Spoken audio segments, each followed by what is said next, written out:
"Don't open it," Sua said. Her voice was steady. Her eyes were not. Ryu Tae-sung stood in the hallway of his own penthouse, his hand already on the door handle, 300 guests behind him in the ballroom. Champagne glasses frozen mid-air. Conversations dead. The string quartet having stopped so abruptly that the violinist's bow was still in the air. The party had been Sua's idea. The engagement announcement had been Sua's idea. The dress, the venue, the guest list, all Sua. The sound coming from behind that door was not Sua's idea. A child's voice, small, desperate, hitting the wood from the other side like tiny fists. "Dad! Dad, please! We're scared!" Tae-sung turned slowly and looked at Sua. She was still smiling. The smile had not left her face, but something behind her eyes had shifted. The specific shift of a person watching a plan come apart at exactly the wrong moment. "It is nothing," she said. "The catering staff put some things in there. There are children with them. It is." "That child," Tae-sung said quietly, "just called me Dad." The ballroom behind him was so silent that 300 people heard every word. Sua's smile finally, completely, stopped working. Tae-sung opened the door. But that was not how this story began. It began 2 years earlier, on a perfectly ordinary Wednesday morning, when Lena Adeyemi walked into an international arbitration session, sat down in the interpreter's booth, put on her headset, and saved Ryu Tae-sung from accidentally proposing marriage to a Japanese business delegation. Lena was 29 years old, Nigerian-American, born in Lagos, raised in Atlanta, currently the best simultaneous interpreter in Seoul's international court circuit, and completely unbothered by the fact that nobody at these sessions ever remembered her name. That was fine. She preferred it that way. She worked from a glass booth suspended above the proceedings. The woman who translated everything perfectly, noticed everything quietly, and was noticed by almost no one. It suited her. She had learned early that the person with the clearest view of a room is usually the one nobody is watching. On this Wednesday, she was translating a high-stakes arbitration session. 3 languages, 4 delegations, approximately $40 million in dispute, when the man at the center table made a grammatical error in his Japanese that transformed a business proposal into a marriage proposal. The Japanese delegation looked at each other. The man at the center table, Ryu Tae-sung, 36 years old, chairman of Ryu Group, the man her colleague had whispered about before the session with the specific reverence people reserve for expensive things and weather systems, looked confused by their confusion. Lena pressed her microphone button. "Mr. Ryu," she said in English, professionally, into his earpiece.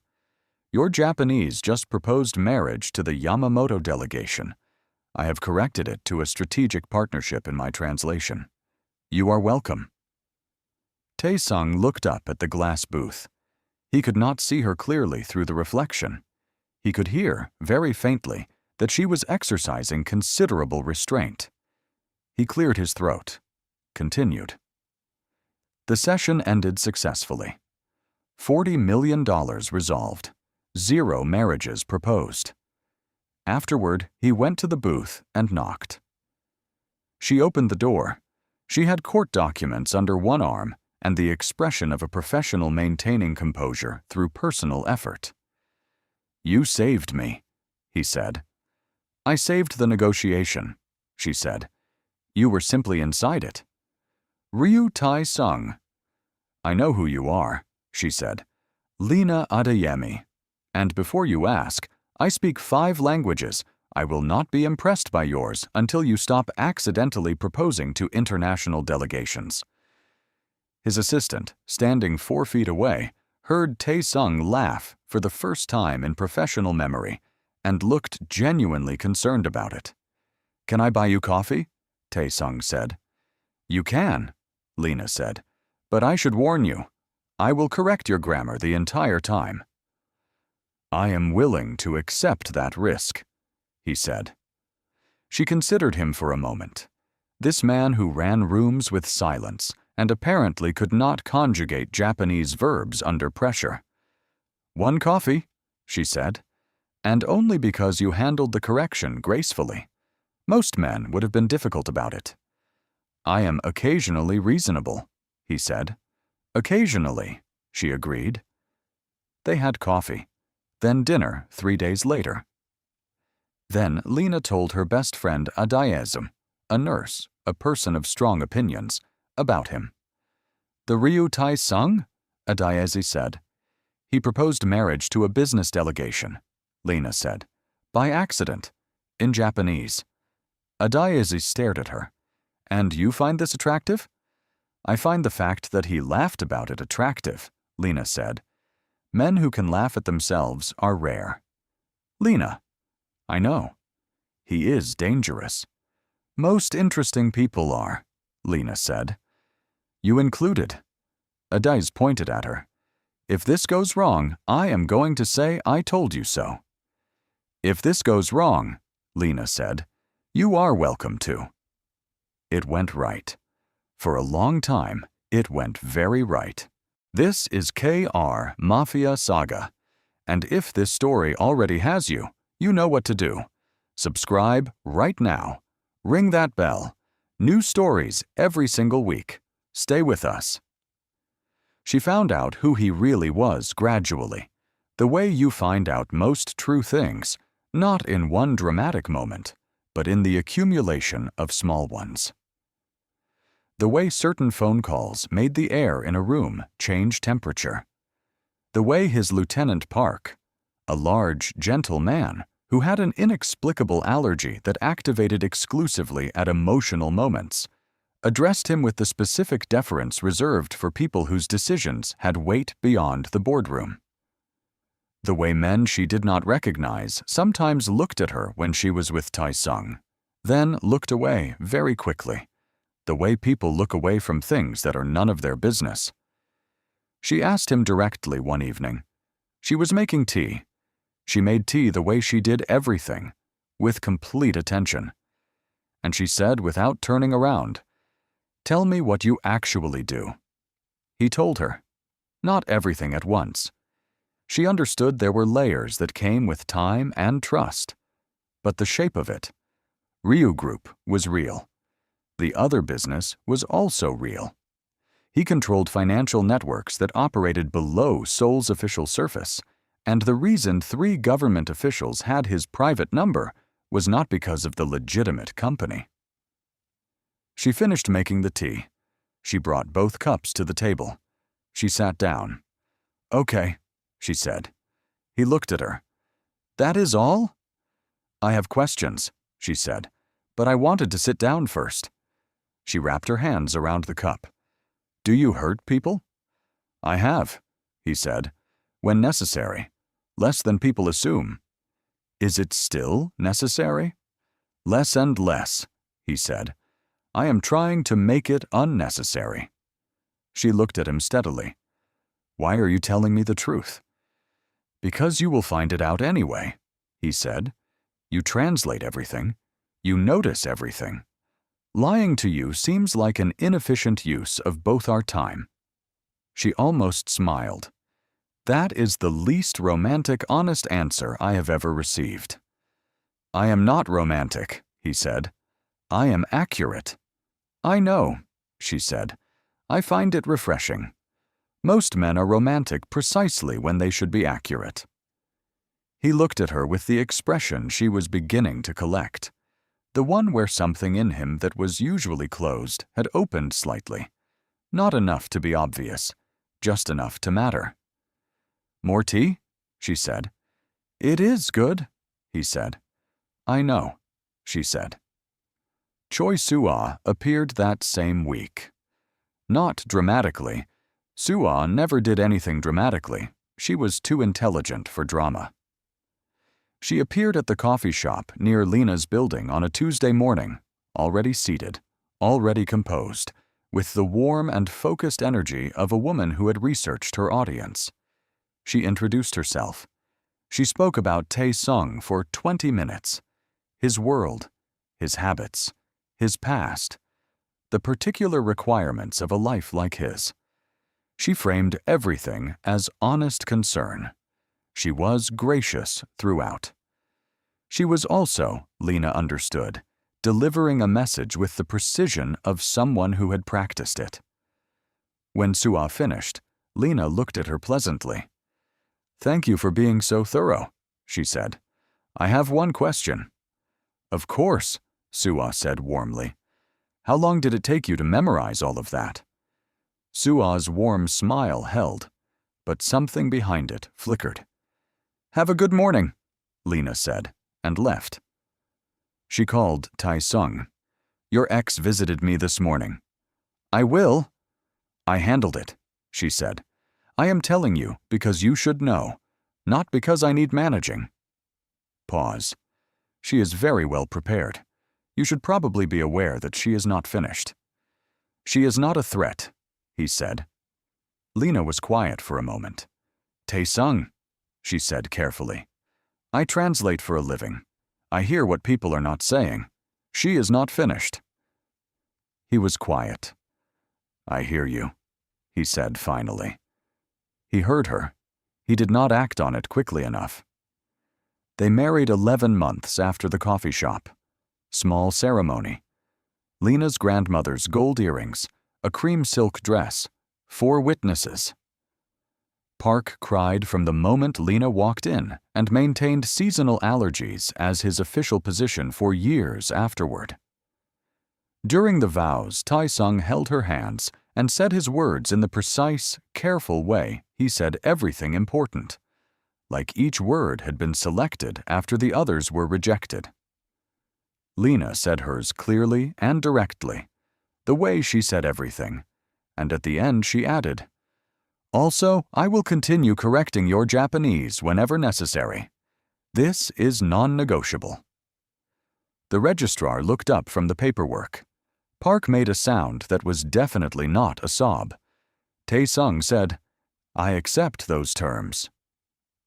They were happy. Not the performed kind, the daily, unremarkable, deeply real kind. She kept her court work.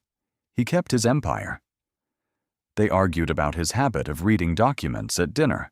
"I am not ignoring you. I am multitasking." And her habit of correcting his English idioms. The expression is "let sleeping dogs lie," not "leave the dogs sleeping." And were fundamentally, completely content. Then she found out she was pregnant. Twins. A boy and a girl. The doctor delivered this news with professional cheerfulness. Lena sat in the chair and said, "Could you check again, please?" The doctor checked. Still 2. Still cheerful. "I taught myself to be calm in high-pressure situations," Lena said to no one in particular. "This is a high-pressure situation." She called Tae-sung from the parking lot. "How do you feel about even numbers?" she said. "Mathematically or generally? Specifically as a quantity of children arriving simultaneously." The silence that followed was significant. "Tae-sung." "I am here," he said. "I am. How certain is the doctor?" "I asked twice." "Stay there," he said. "I am coming." He came. He sat in the passenger seat and looked at the scan image. He looked at it for a long time. 2, he said. 2, she confirmed. At the same time. Biology does not negotiate scheduling. He looked at her, and in his face, this man who controlled rooms and resolved problems, was something completely unguarded, something that looked exactly like a person understanding, all at once, how much they have to protect. He took her hand, said nothing. She thought, yes, this is exactly right. Soo-ah moved 3 weeks later. She had been watching, planning, building. The fake paternity report had taken 4 months to construct properly. A corrupt laboratory contact, official letterhead, results that looked exactly real because the man who produced them was expensive precisely because he was thorough. She timed it for when Lena was 7 months pregnant. Maximum vulnerability. Minimum ability to fight. She delivered it through a lawyer. Clean envelope. No fingerprints. Tae-sung read it alone in his office. He read it 3 times. He called the laboratory number on the letterhead, which Soo-ah had also arranged, and received confirmation. He sat with it for 2 hours. Then he went home. Lena was in the kitchen when he came in. She looked at his face and knew immediately that something was wrong. She was a translator. She read faces the way other people read text. He put the report on the table. She looked at it. She picked it up. She read it.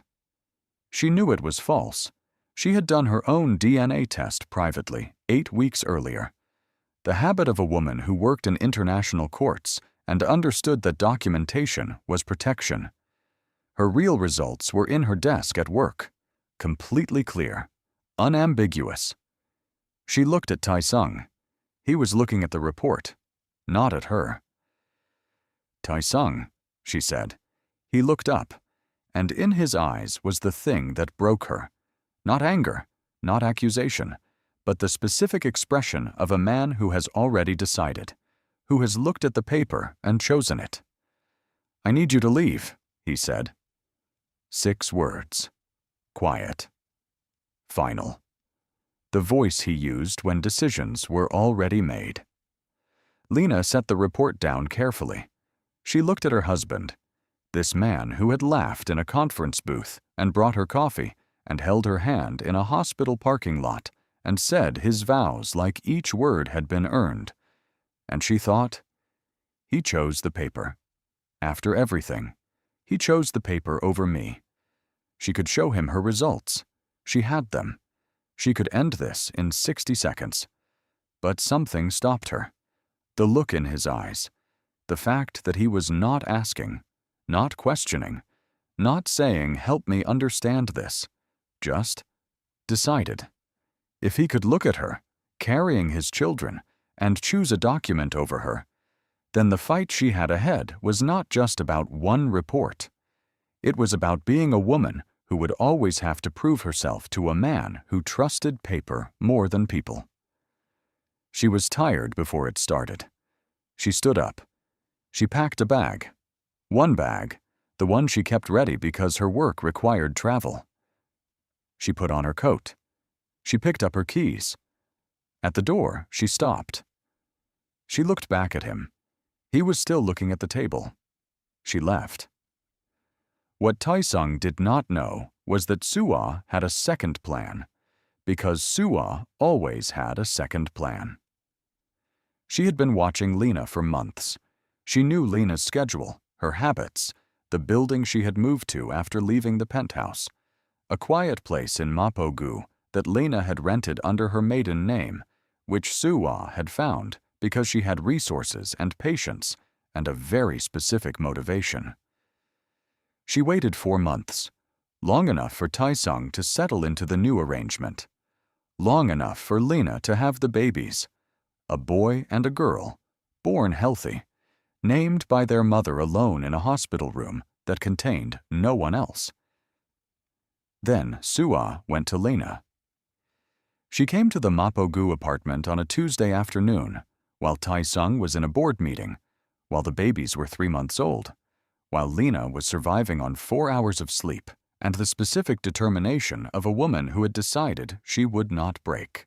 She told Lena that Tae-sung's life was in danger, that a rival network had targeted him, that the only person who could translate certain critical documents in time was Lena, because of her specific court certifications, because of her languages, because of exactly who she was professionally.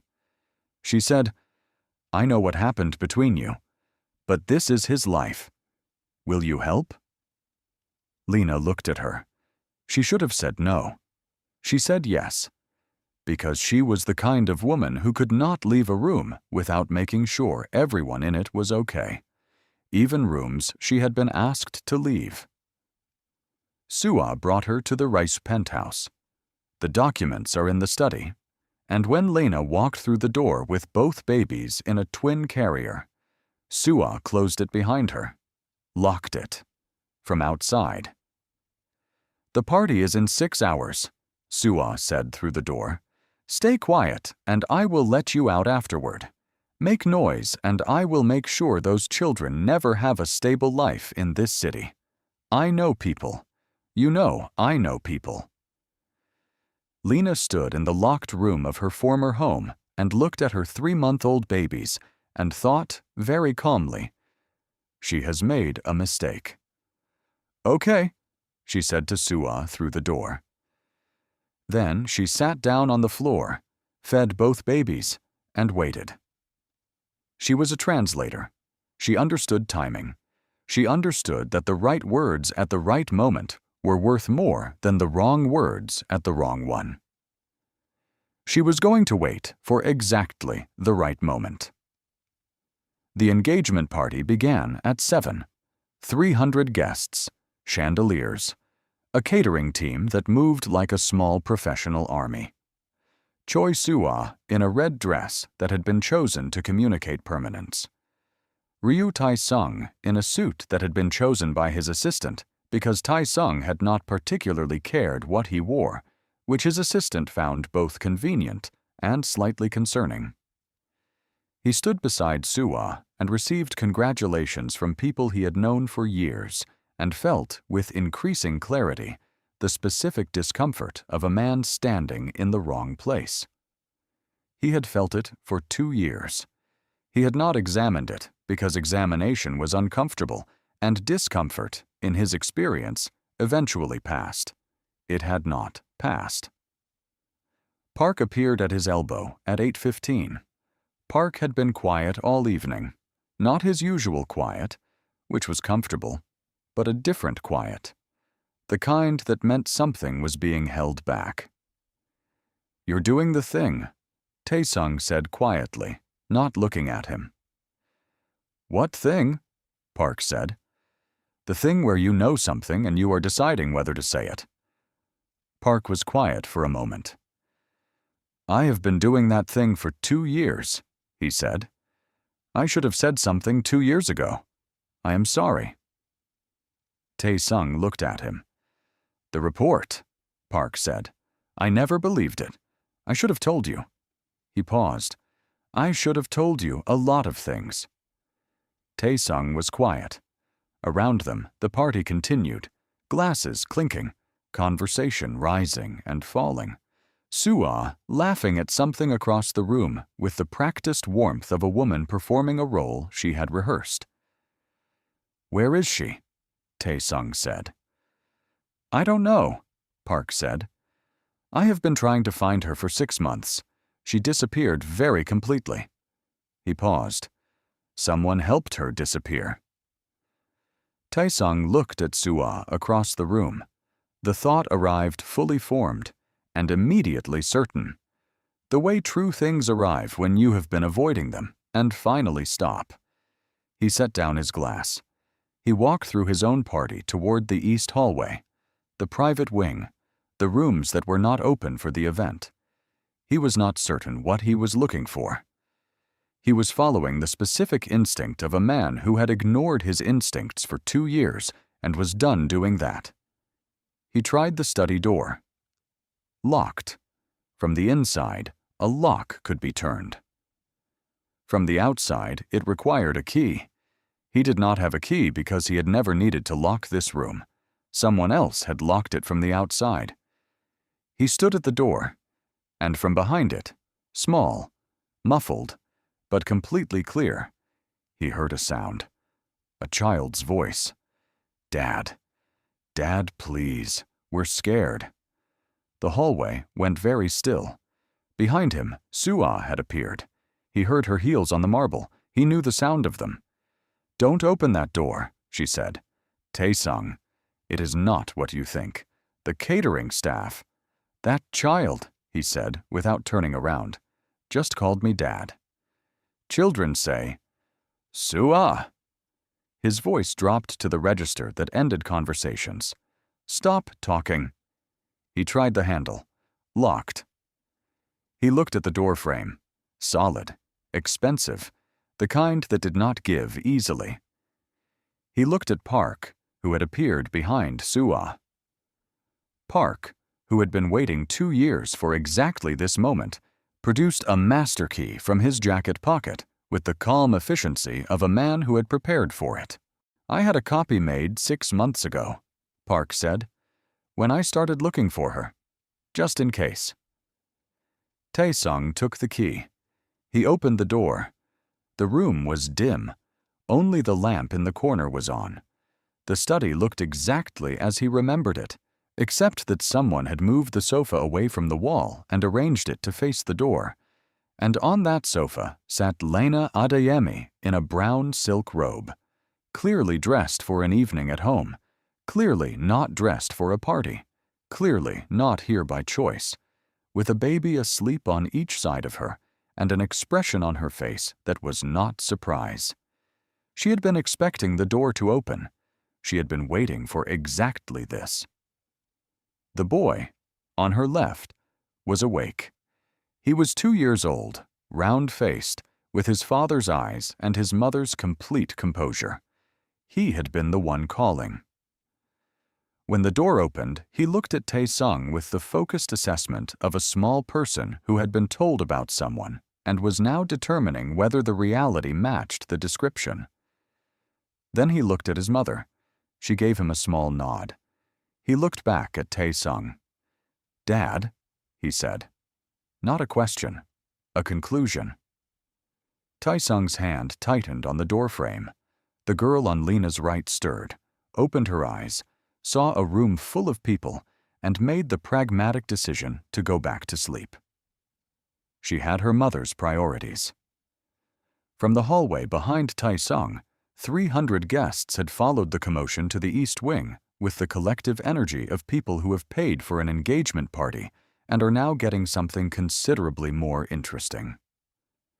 Sua stood behind all of them, her red dress, her careful smile, finally, completely, not working. Lena looked at Sua across the room full of people. Then she looked at Tae-sung. "She told me you were in danger," Lena said. Her voice was calm and clear and carried perfectly. "That you needed documents translated urgently. That it was your life." She paused. "I came." She locked the door. Another pause. "She has done this before. The report, now this. I have documentation of both. It is with my lawyer. It has been there for 8 months." The room was very quiet. "I did not use it," Lena said, "because I was waiting to see who you were. The man who chose the paper, or someone else." She looked at him steadily. "The door is open. I suppose now we find out. If you're holding your breath right now, you are exactly who KR Mafia Saga makes these stories for. Subscribe right now. Ring that notification bell. New stories every week. We will be here." Sawa moved first. She stepped forward through the crowd with the composure of a woman who had survived worse and intended to survive this. Her voice smooth, her explanation already forming, the specific ability of a person who has talked their way out of things before and believes they can do it again. "This is a misunderstanding," she said. "Lena came here voluntarily. The door was stuck. Old mechanism. The building manager knows about it." "Sua." Tae-sung did not turn around, did not raise his voice. "The building manager reports to Park. Park has managed this building for 8 years. There is no stuck mechanism on that door." A pause. "Furthermore," Tae-sung continued, in the quiet that was more effective than volume, "you told me, 18 months ago, that you had never been to this floor of the penthouse. The study is on this floor." He turned now and looked at her. "How did you know which room to lock?" The crowd, 300 people who had come for champagne and a pleasant announcement, were getting considerably more than they had planned for. Several of them had put down their glasses. This was, all of them understood, the kind of evening that gets discussed for years. Sua's lawyer, who was present as a guest, made a small movement toward her. She stopped him with a look. "I want to speak to you privately," she said to Tae-sung. "There is nothing private left," he said. He looked at Park. "Call my legal team." "Already done," Park said. 40 minutes ago." He paused. "When I gave you the key." Sua looked at Park with an expression that said she had underestimated him significantly. Park received this with the dignity of a man who had been underestimated his entire career and had made peace with it. "The laboratory contact," Tae-sung said to Sua. Quietly. Precisely. "The one who produced the paternity report. He spoke to my people last month. He was very thorough in his explanation." He paused. "Your father's name came up. Your financial records from 18 months ago came up. The payments came up." Another pause. Everything came up. Sua was still. The composure was still technically present. She was that disciplined. But it was the composure of a structure that has lost its foundation and has not yet fallen, because falling takes a moment. "You knew," Lena said from the sofa. Not to Tae-sung, to Sua. "When you came to my apartment Tuesday, you already knew he had found the lab technician. That is why you moved so fast. You needed me here before he could get to me." Sua said nothing. "You panicked," Lena said. It was not an accusation. It was the flat, clear observation of a woman who had translated enough human behavior to recognize it in all its forms. 2 years of planning, and you panicked in the last week. Something in Sua's face shifted. Not the composure breaking exactly, but something underneath it becoming briefly visible. Something that looked, for just a moment, like a person who had wanted something so completely that they had made themselves capable of almost anything, and had lost it anyway. Then it was gone. The composure reassembled itself. She picked up her clutch from the table where she had set it. She looked at Tae-sung. "My lawyer will be in contact," she said, and she walked out through 300 people who parted for her in the specific way that crowds part for someone who is leaving a situation they have destroyed. The room exhaled. Adeyemi, Lena's best friend, who had been a guest at the party because she had come specifically because she had a feeling about this evening and she trusted her feelings, appeared at Lena's side from somewhere in the crowd with the efficiency of a woman who had been ready to move for the last 20 minutes. "I told you," Adeyemi said to Lena. "You told me what?" Lena said. "Years ago. I said if this goes wrong, I would say, I told you so." "This went right," Lena said. "It went sideways first," Adeyemi said. "I am counting it." She looked at the 2 sleeping babies. Also, these children slept through everything. That is either very healthy or very concerning. "They get the composure from me," Lena said. "And the stubbornness?" Lena looked at Tae-sung. Tae-sung, to his credit, did not argue. The party ended with the specific energy of 300 people who needed to immediately contact everyone they knew. The catering team, displaying remarkable professionalism, continued serving dessert throughout. Tae-sung sat on the study sofa. Lena had moved to the armchair, both babies now fully awake and expressing opinions about the evening, and the room gradually emptied until it was just the 4 of them and Park, who was standing by the door with the expression of a man who had waited 2 years for this room and was in no hurry to leave it. "You can go, Park," Tae-sung said. "I'm comfortable here," Park said. "Park."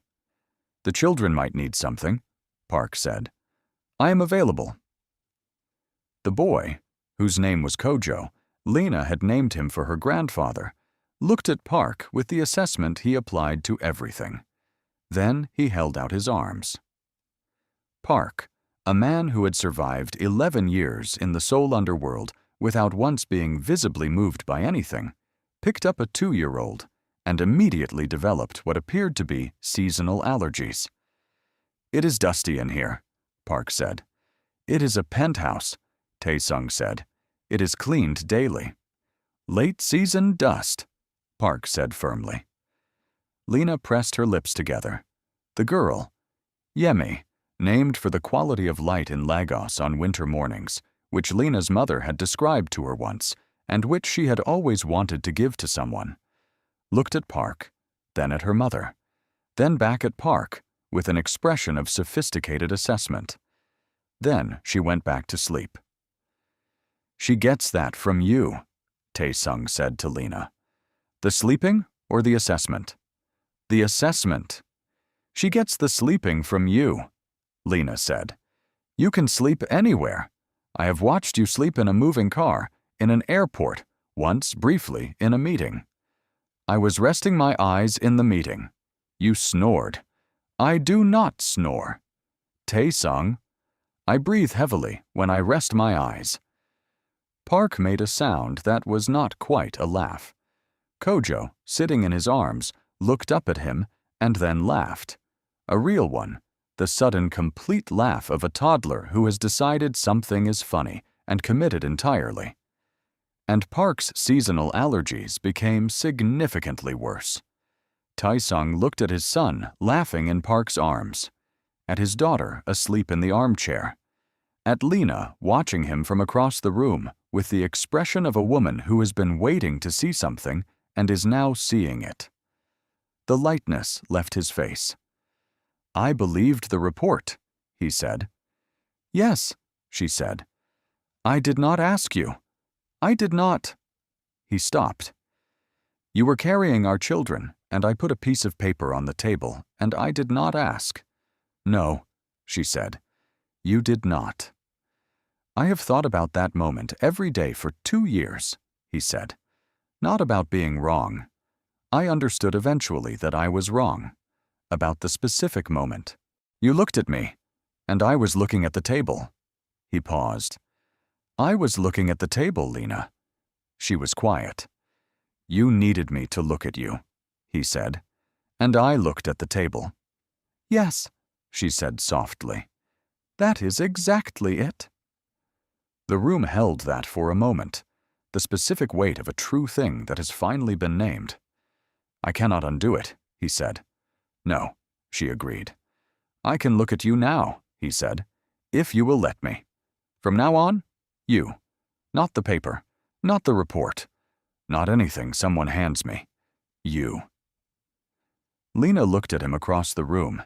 This man who had accidentally proposed marriage in Japanese and laughed about it, who had held her hand in a hospital parking lot, who had looked at a table when he should have looked at her, and who was now, finally, looking. "The children need consistency," she said. "Yes," he said. "They need a father who shows up." "Yes." "Not who shows up when it is convenient," she said. "Who shows up." "Yes," he said. "I understand the difference." She looked at him for a long moment. "The tea is terrible in this penthouse," she said finally. "You have always bought the wrong brand." He blinked.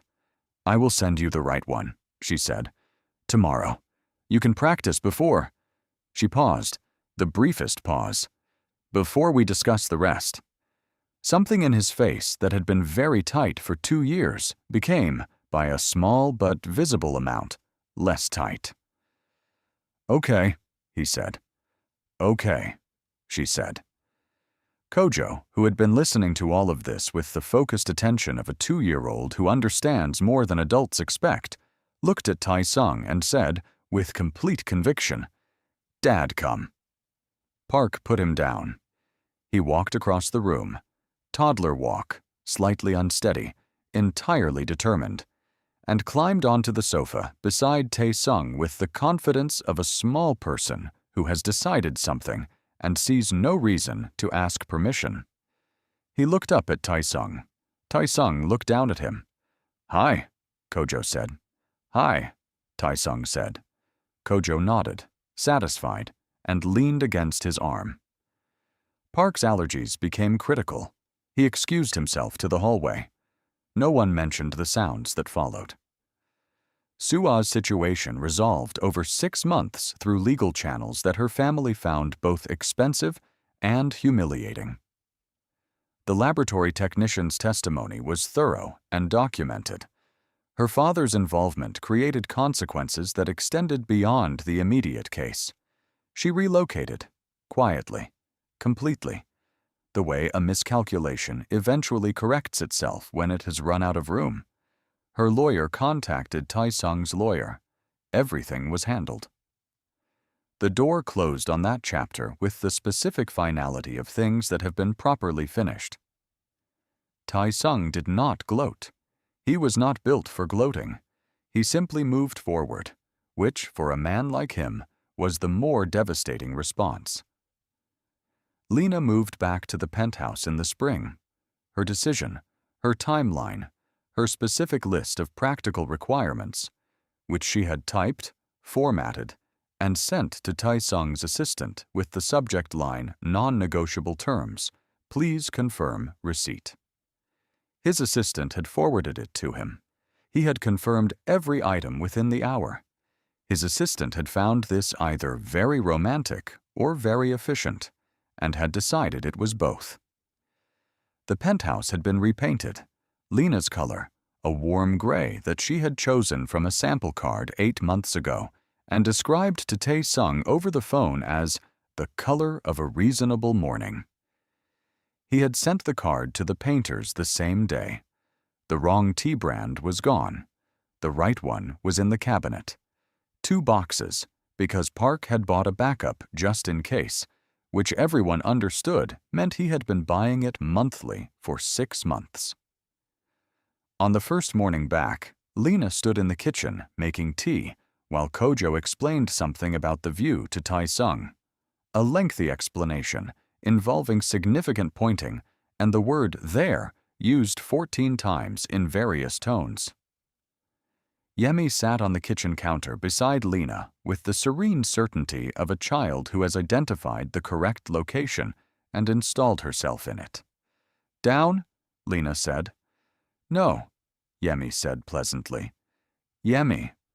I like it here. The counter is not for sitting. I like it here, Yemi said again, with the tone of someone who has considered the counter policy and found it unpersuasive. Tae-sung looked over from where Kojo was still explaining the view.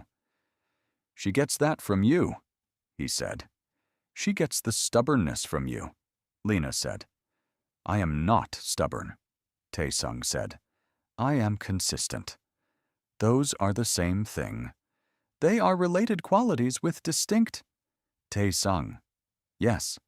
The tea is ready. He came to the kitchen. He looked at Yemi on the counter. Yemi looked at him. A negotiation passed between them silently, the kind that fathers and daughters conduct in their first months of knowing each other, establishing who is going to be reasonable about what. Yemi stayed on the counter. Tae-sung accepted a cup of tea. It is good, he said. I know, Lena said. Better than the other brand. I have been telling you that for 3 years. You were right. I am frequently right, she said. You're getting better at noticing. He looked at her over the cup, this woman who had translated everything and noticed everything, and left when she should have stayed, and come back when she could have refused, and raised 2 people alone for 2 years, and sent a formatted list of non-negotiable terms, and been right about the tea the entire time. I am looking at you, he said, quietly, just for her. She understood what he meant. She had understood him since the conference booth. She was a translator. Understanding was her specific skill. I know, she said. I can tell. From the living room, Kojo shouted, Dad, there! Dad, there! Coming, Tae-sung said. He went. Lena watched him go, watched him crouch beside their son at the window, watched Kojo immediately grab his hand and point at something in the city below with the urgent joy of a child who has discovered something important and needs the right person to share it with. Yemi, still on the counter, leaned against her mother's arm. "Mama," she said. "Yes." "Is he staying?" Lena looked at her daughter, this small, serious person with her father's eyes and her own stubborn installation on kitchen counters. "Yes," she said. "He is staying." Yemi considered this. Then she nodded, one small, satisfied nod, and went back to watching the kitchen with the contentment of a person who has confirmed what she already knew and found the confirmation adequate. The tea cooled. The city hummed outside the windows. In the living room, a small boy explained everything he knew about the view to a man who was listening to all of it, completely, carefully, without looking away. Lena made a second cup. She was home. That is KR Mafia Saga. If this story did something to you today, if the study door gave you chills, if Kojo's first word made you smile, if Yemi on the counter made you laugh, leave a comment right now. Tell us your moment. We read every single one, and we write every story for exactly you. Subscribe to KR Mafia Saga, ring that notification bell, and come back next week. We will have something waiting. We always do.